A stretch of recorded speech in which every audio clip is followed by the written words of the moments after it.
It's easy to see a dean as somehow a figurehead that establishes an identity for a school, and I've worked with a lot of deans at Cornell and Harvard and here, and the ones that I've admired have been the ones who have figured out how to make more of the individuals in the school and to build something unusual and unexpected out of the chemistry and the interactions of the faculty.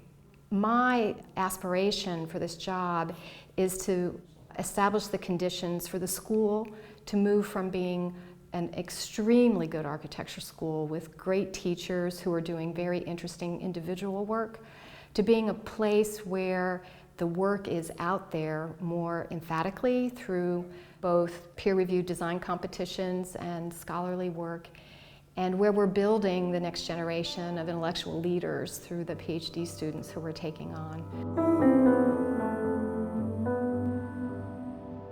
I decided to go to architecture school because I wanted to be an urban designer. And everybody said, oh, you need to be an architect to do that. But the things that interested me in design were not inside the building walls, they were outside. Landscape architecture dealt with all of the spaces between buildings, and it dealt with the processes of nature and the social and political forces of society in a way that at the time I didn't see architecture doing as completely.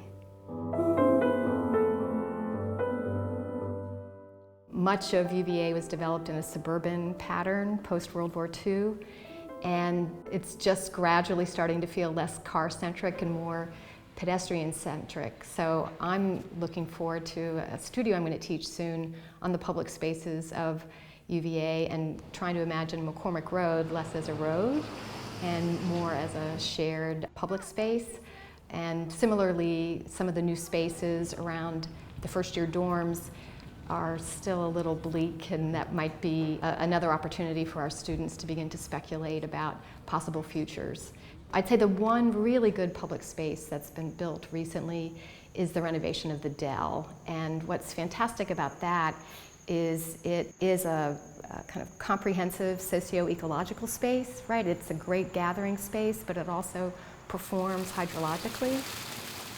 And that's a new function for public space at UVA, for the stormwater that is brought through the university grounds to be cleaned, filtered, and stored in a place that most people wouldn't think of as infrastructure. They just think of it as a great park.